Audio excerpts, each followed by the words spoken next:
Sia Rebahaners, Hozibaz, yang artinya halo Rebahaners, apa kabar? Kembali lagi bersama saya John, still in the house. And then I will merangkum sebuah film yang dirilis tahun 2008 dengan judul yang cukup panjang, yaitu The Day the Earth Stood Still, yang artinya hari di mana bumi bisa berdiri. Dengan rating 5,5 di IMDb, film ini dibintangi oleh abang-abangan saya yaitu Keanu Reeves dan sepupu jauh saya yaitu Jaden Smith yang tidak lain adalah anaknya Will Smith. Saya tidak akan banyak full spoiler di awal, jadi langsung saja. Dan biar kayak orang-orang, saya peringatkan ini adalah konten full spoiler. Yowis, langsung saja kenakan handsfree, simetriskan posisi rebahan, selamat menonton dan check it out.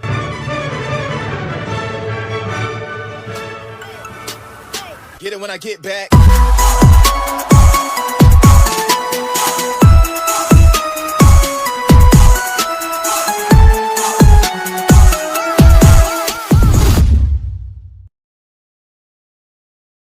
Diawali pada tahun 1928 ketika seorang pendaki gunung tengah membersihkan sepatu esnya di tenda, tiba-tiba dia mendengar sesuatu di luar, lantas dia pun menghampirinya.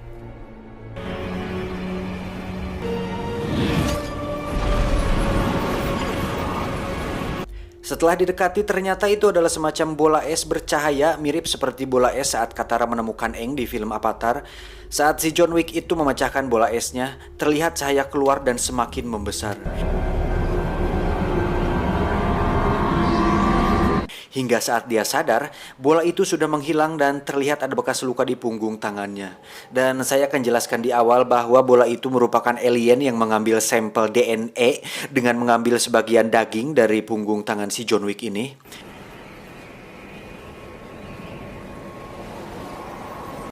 Cerita berpindah ke tahun 2008 di mana terlihat ada seorang ahli mikrobiologi bernama Helen. Jupiter, Moon, Callisto, and why? That's all for today. Thank you.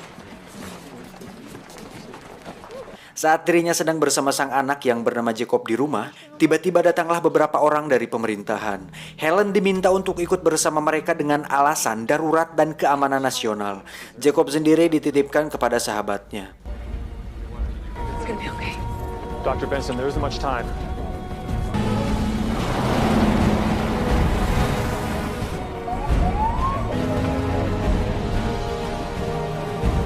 Saat Helen bertanya tentang apa yang terjadi, mereka tidak menjawabnya karena memang tidak tahu. Namun sepanjang jalan yang dilalui pun terlihat kosong dan jelas ada sesuatu hal besar yang terjadi. Ma'am, I can't tell you why you're needed because I don't know. They shut down the highway. They shut it down. For what? For us.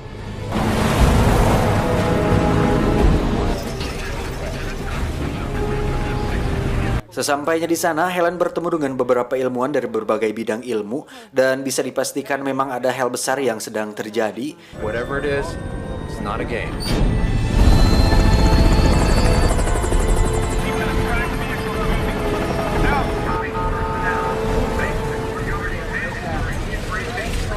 Helen, Oh, Michael, been a long time. are you behind all this? Yes.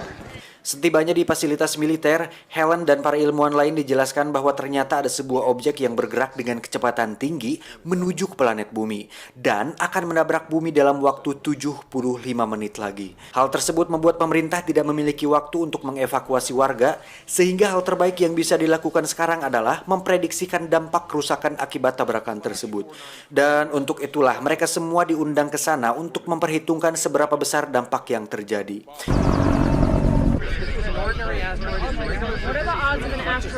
Dan saatnya tiba, ternyata dilaporkan bahwa objek tersebut bergerak melambat dan bisa dipastikan tabrakan akan batal terjadi. Objek tersebut pun terlihat bercahaya, kemudian mendarat tepat di taman kota yang luas sehingga membuat semua orang yang ada di sana kepanikan dan beberapa harus menjadi korban.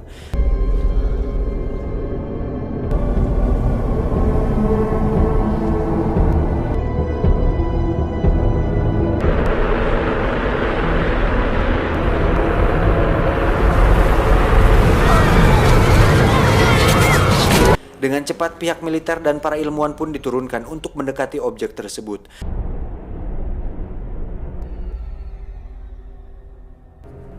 Radiation levels are slightly elevated, but it's not dangerous. Did you feel that?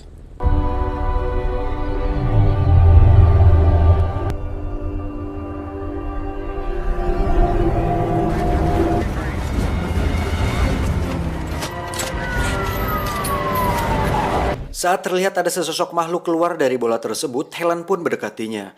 Namun karena terlalu cepat tanggap, beberapa tentara yang semangat pun menembak makhluk tersebut hingga harus tersungkur.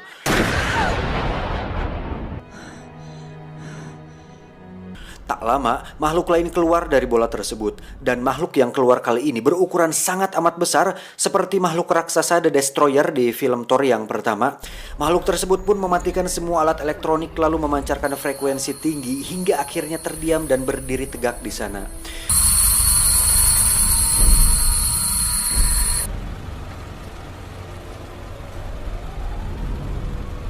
Setelah keadaan mulai kondusif, dengan cepat mereka membawa alien yang ditembak tadi ke fasilitas untuk dibawa ke ruang medis.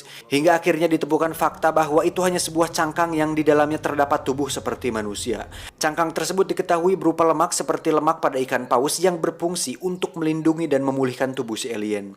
Dan yang paling luar biasa adalah, alien tersebut berkembang dengan cepat dan menjadi sosok pria mirip John Wick yang sudah cukuran. Dan seperti yang kita ketahui di awal bahwa alien yang pada tahun 1928 tahun silam sudah mengambil sampel DNA pria tersebut untuk membuat tubuh organik seperti manusia, dan hasilnya mirip seperti John Wick.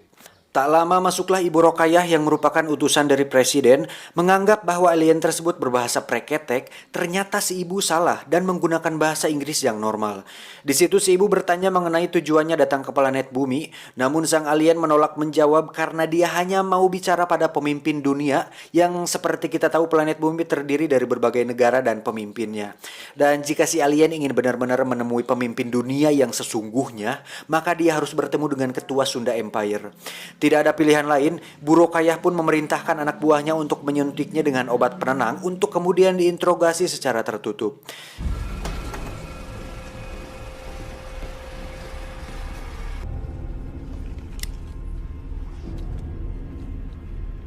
Di situ si alien dipasangi alat wadul detektor dengan tujuan untuk melihat seberapa wadul dia menjawab semua pertanyaan. Tetapi yang terjadi benar-benar di luar dugaan. Si alien tersebut ternyata memiliki kemampuan untuk mengendalikan alat elektronik sehingga dia bisa melumpuhkan beberapa penjaga termasuk petugas wadul detektor tersebut. Hingga akhirnya dia bisa keluar dari fasilitas tersebut.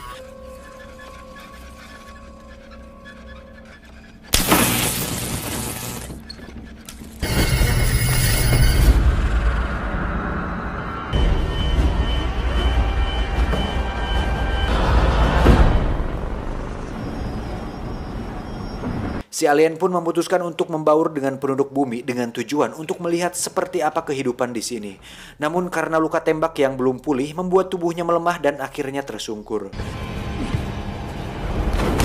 Tak diduga, Helen yang kebetulan berada di sana melihat si alien dan langsung membawanya dari sana. Di tengah perjalanan, Helen pun memberikan sampel lemak yang ada di fasilitas tersebut, dan ternyata tubuh si alien bisa pulih dengan cepat menggunakan lemak tersebut. Di sisi lain, pihak militer terus mengusahakan untuk menghancurkan si raksasa, namun dengan teknologi yang jauh lebih canggih dibandingkan peradaban kita, si raksasa mampu mengendalikan pesawat tersebut hingga para militer menyerah. Helen sendiri terlihat disuruh berhenti di sebuah restoran oleh si alien. Di situ, si alien menemui seorang pria tua Cina yang ternyata merupakan salah satu dari ras alien tersebut. Faktanya, mereka, para alien ini adalah teman dari planet bumi. Di mana saat planet bumi sudah sekarat, mereka bertugas untuk membersihkan semua makhluk yang merusaknya. Dan makhluk itu adalah kita semua, para manusia yang suka sekali merusak alam dan sekitarnya. Alien tua ini pun sudah berada di planet bumi sejak 70 tahun yang lalu dan sengaja ditugaskan untuk menyurvei apakah planet bumi dan isinya layak dipertahankan atau tidak. Dan setelah hidup berdampingan selama 70 tahun tersebut, si alien tua ini ternyata melihat bahwa walaupun manusia berperilaku sangat buruk, tetapi kita semua masih punya sisi unik di mana beberapa dari kita berusaha untuk menghentikan kerusakan tersebut dan menyelamatkan bumi sebaik mungkin. Tapi si alien melihat bahwa planet bumi harus dibersihkan dan nampak tak layak untuk dipertahankan. Mendengar hal tersebut, si pria tua alien ini memilih bertahan di bumi dan mati bersama pembersihan tersebut. Di sisi lain, pihak militer pun memutuskan untuk memindahkan si raksasa ke fasilitas rahasia untuk kemudian akan diteliti dan mencari cara bagaimana cara menghancurkannya.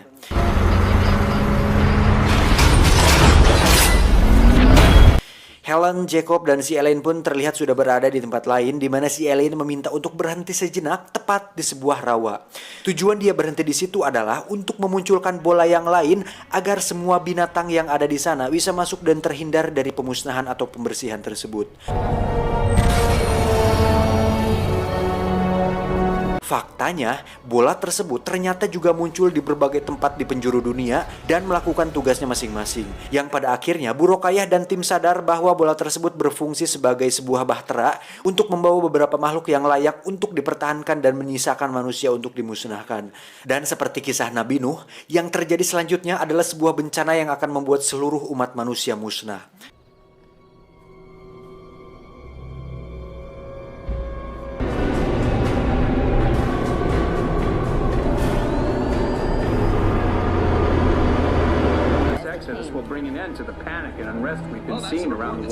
Setelah selesai mengevakuasi semua hewan di planet bumi, tiba-tiba seorang polisi datang dan meminta si alien menyerahkan diri. Karena merasa terancam, dia pun mengendalikan mobil dan menabrakkan mobilnya ke si polisi hingga dia sekarat. Melihat hal itu, Jeko pun meneriaki si alien karena tak sangka bahwa si alien bertindak sekejam itu. Padahal kalau dipikir kembali, lebih kejaman suami yang meninggalkan istrinya demi wanita lain. Apalagi istrinya sedang hamil. Sungguh kejam kau, Mas. Tega kau, Mas. Apa ini sih John, anjing? Lanjut. Namun tak disangka si alien pun menghampiri si polisi dan memulihkannya sehingga si polisi bisa normal kembali.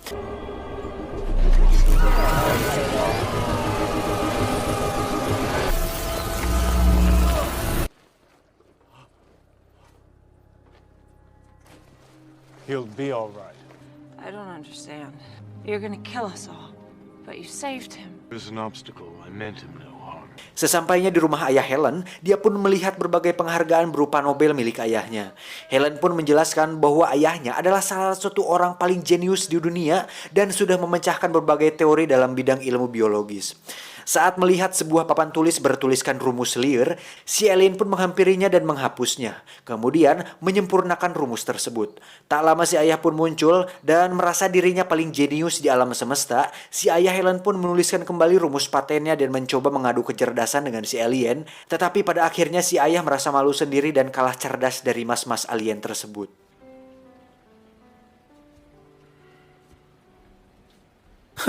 Makanya Om, jangan sok tahu, jangan sok merasa paling cerdas dan paling benar sendiri. Ingat, di atas langit masih ada atmosfer, di atas yang kuat masih ada Saitama. I have so many questions to ask you. Namun saat mereka melakukan percakapan, ternyata si alien kalah dari si ayah. Dimana ketika mereka berdebat tentang planet bumi yang sudah sekarat, si ayah berkata bahwa memang manusia selalu merusak dan planet bumi sedang sekarat, tapi manusia selalu punya kemauan untuk berubah dan memperbaiki. Sehingga sangat egois sekali ketika ada makhluk lain yang ingin memusnahkan umat manusia. Si alien pun menghuleng. Di fasilitas sendiri terlihat seorang pemimpin penelitian baru saja memasuki ruang kontrol pakai R, di mana si raksasa nampak mengikuti dan mengamati pergerakan si pimpinan.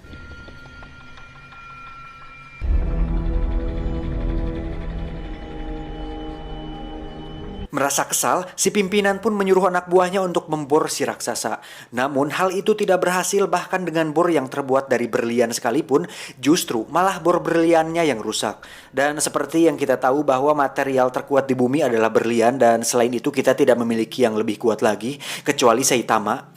Saitama mulu. Oh ya, mungkin bagi kalian yang belum tahu Saitama itu siapa, pasti kalian heran kok si John apa-apa Saitama mulu. Jadi saya jelaskan sedikit ya, jadi agar kalian semua tidak misunderstanding bahwa Saitama itu adalah satu-satunya manusia asli bumi, di mana hanya dialah yang mampu menandingi semua kekuatan di alam semesta kecuali Tuhan. Dan karena itu saya selalu menyebut-nyebut namanya karena memang dibandingkan dengan semua makhluk terkuat yang ada di film, Saitama jauh melebihi kekuatan siapapun yang pernah kita lihat di film manapun.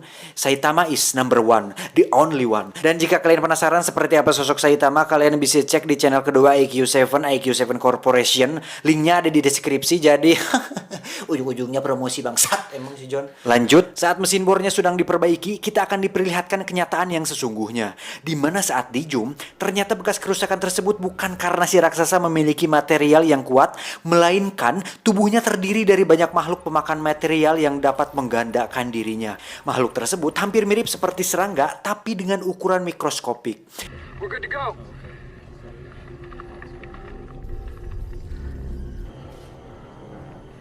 Your sleeve. Open the door! Let me out!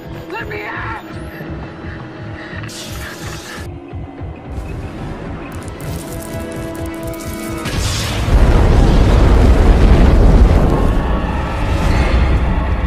Dan dirasa waktunya sudah tepat, si raksasa pun meleburkan tubuhnya menjadi serangga tersebut, kemudian mulai melakukan pemusnahan dimulai dari orang-orang yang berada di ruang kontrol pakai R. Semua tentara yang berjaga di luar pun harus lenyap tak tersisa oleh para serangga alien tersebut. Wah, lebay bangsat.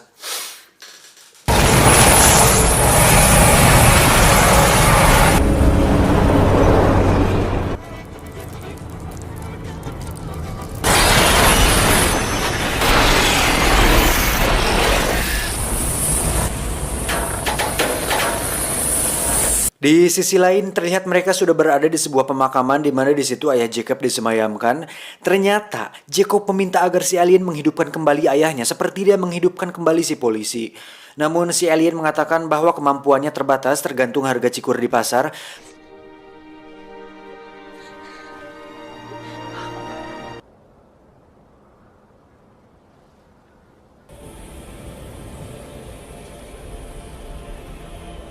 You can't stop it?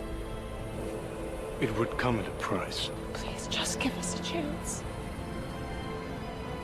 Mengetahui pemusnahan sudah dimulai, mereka pun segera naik mobil dan menuju ke taman. Saat akan menuju ke bola tersebut, tiba-tiba mobil mereka meledak karena menginjak keranjau bom yang ditanam oleh para tentara.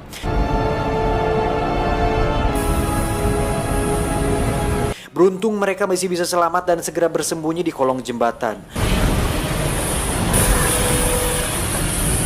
Namun tak diduga, Jacob terkena beberapa serangga yang mulai menggerokotinya dari dalam sehingga hal itu mengakibatkan pendarahan yang parah. Helen yang panik pun memohon agar si alien bisa membantunya menyembuhkan Jacob. Lalu, dengan keikhlasan hati si alien, dia pun menyerap semua serangganya dan Jacob pun berhasil diselamatkan. Setelah semua yang telah dilihatnya, si alien pun menyimpulkan bahwa manusia memang bukan makhluk yang baik, tetapi layak untuk dipertahankan. Untuk itu si alien pun menghampiri bolanya untuk menghentikan pemusnahan tersebut.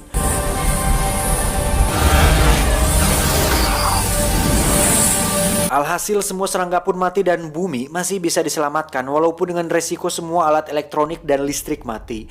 Sehingga setelah kejadian ini, semua manusia memasuki abad primitif di mana kita akan memulai semuanya dari nol. He's leaving.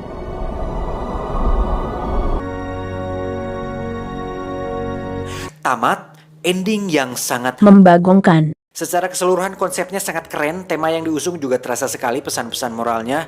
Namun memang dari sisi alur cerita sedikit kurang pengembangan dibandingkan film War of Worlds yang diperankan oleh Tom Cruise. Walaupun mengusung konsep yang sama di mana ada alien yang datang ke bumi terus ingin melakukan pemusnahan, tapi film ini memang tidak banyak dan tidak semenarik War of Worlds. Tapi sekali lagi filmnya cukup menghibur dan cukup memberi edukasi bahwa manusia harus lebih peduli pada alam. Karena jika tidak, maka akan ada alien jadu atau preketek yang bisa setiap saat datang dan memusnahkan umat manusia. Untuk itu tanamlah pohon, buanglah sampah pada tempatnya, kurang-kurangin ngerokok dan semoga kalian semua sehat. Goodbye everybody and see you tomorrow, tonight and forever everyday. Pepes ikan megalodon. I love you.